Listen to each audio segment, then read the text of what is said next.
The Books of Sorrow serve as the holy text for the Hive, and by extension, the Taken as well. In Book 1, we learned of the Krill and how they came to make contact with Yuul and the other worm gods of the deep. They made a bargain with the worm gods and are now in a symbiotic relationship with them, all for the purpose of taking back their home planet of Fundament and reclaiming the Osmium throne.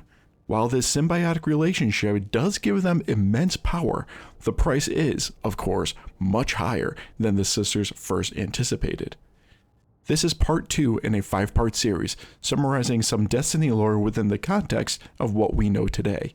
As of this recording, we are well within the Destiny 2 expansion Shadowkeep. This is Videogame Crosstalk, and I hope you enjoy this Destiny lore video.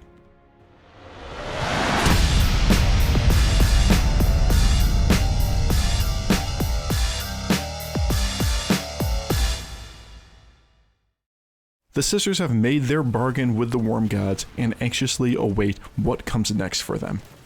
They still have not fully become the Hive as they are known today, but this is their final progression towards it. This book outlines how they handle their new powers and how they establish themselves within the universe. The first few verses in Book 2 are fairly short and serve as a setup for what comes next for the sisters. In verses 2-0 Immortals, 2-1 Conquerors, and 2-2 Out of the Deep, we learn what happened to each of the sisters upon completion of the bargain. Each in turn takes on a new form of self referred to as a morph, and each morph is based on each sister's desire. Arash takes on the King morph, while also taking on the name Oryx, due to her desire to know everything. Sathona takes on the Mother morph, while taking on the name of Savathun due to her desire to become a mother. This name should be familiar to most players, as this name has been cited multiple times throughout the vanilla Destiny 2 missions, adventures, and in particular the strike Savathun's Song.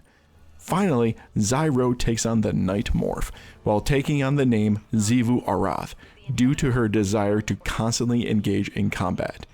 This name was cited in the Dreaming City only a few times, and only when the map is in its later stages of Taken corruption.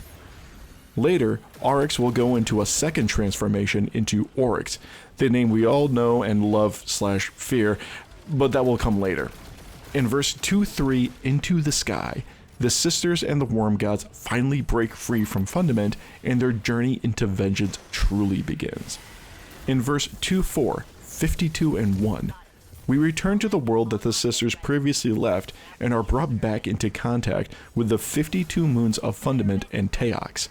While the sisters are communing with the worm gods, Teox sought asylum with a species of 6-armed cephalopods dubbed by Savathun as the Ammonite.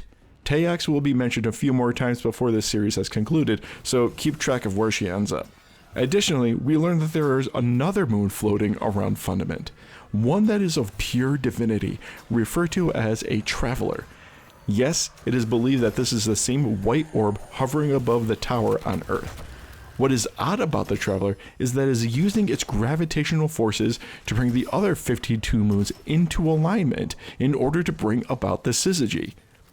Being that this verse is written from the perspective of the worm gods, the sisters are urged to take immediate action for the purpose of avenging their ancestors.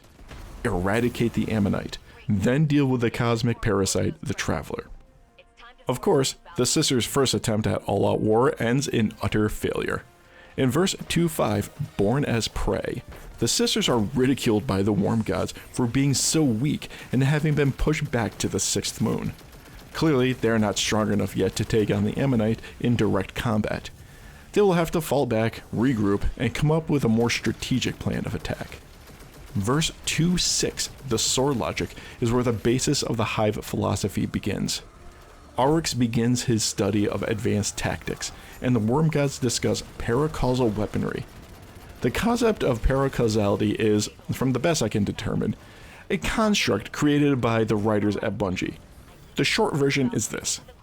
By the laws of physics, neither matter nor energy can either be created nor destroyed, nor can any action happen without an external force causing it to happen.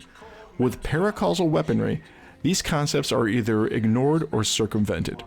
Being that it is said that the power for these weapons is derived from the Traveler, we can deduce that what they are talking about here are the powers in armaments that weaponize the power of light. For example, being able to throw a Nova Bomb, or instantaneously generating lightning for a Fist of Havoc, or engulfing oneself in flames for a Golden Gun. These actions defy physics, and the power to do so is drawn from the Traveler. Thus, we know that the Ammonite are currently the beneficiaries of the Traveler's light. To counter the light, the Worm God suggests that Aurochs slaughter 100 of his own children, and witness how his blade changes. This is the start of what is to be known as the sword logic. As one kills, one proves themselves to be more powerful and thus absorbs that thing's power. Through the continued killing, one can continue to grow more powerful. So basically, Aurochs has some level grinding to do. In verse 2:7, the weakness verse, things get worse for Aurochs, but then suddenly, much better. From the first line, "You are dead, young Aurochs, betrayed and murdered by your own sister for the crime of mercy."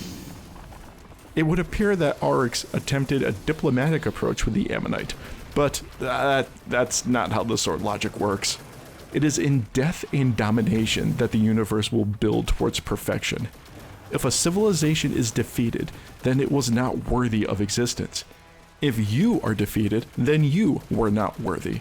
However, through a massive murder of his own children, Aurochs already established himself as a force to be reckoned with.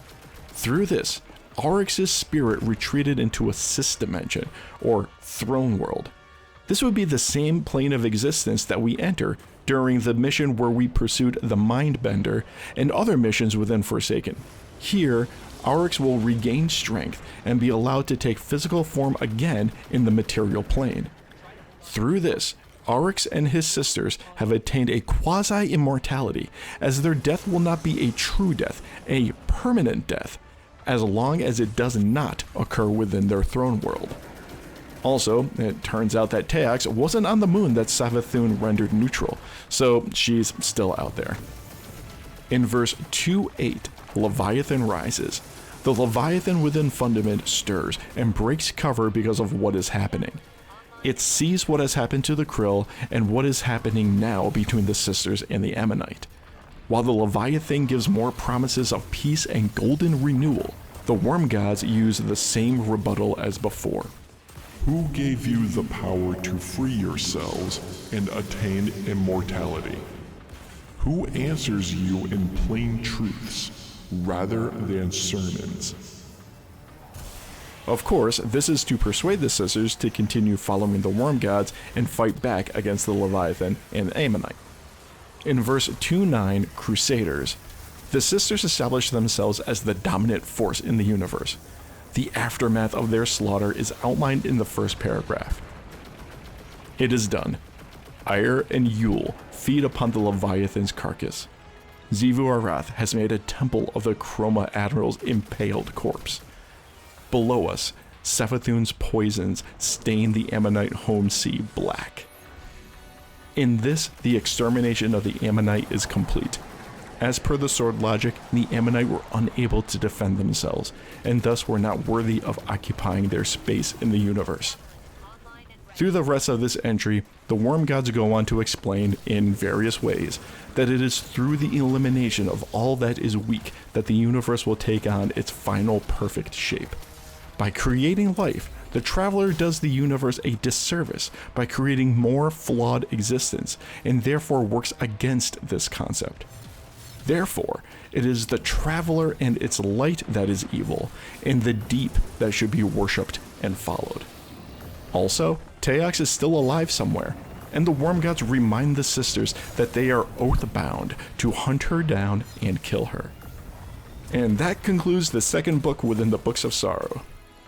So now the sisters have made their deal with the Worm Gods of the Deep, and they are now forever oath-bound to stay true to their nature or be eaten by their own worm larvae. The sword logic has been learned and established, and the sisters, specifically Arash, have learned about throne worlds. Also, Teox still plots against them, staying just far enough ahead to cause trouble and remain out of reach. If you enjoyed this video, please let me know by dropping a like. If you'd like to support this channel but can't think of anything to leave us a comment, write the word Crusaders. for the title of the final verse and what these sisters have come to view themselves as: holy conquerors spreading the good word of their worm gods.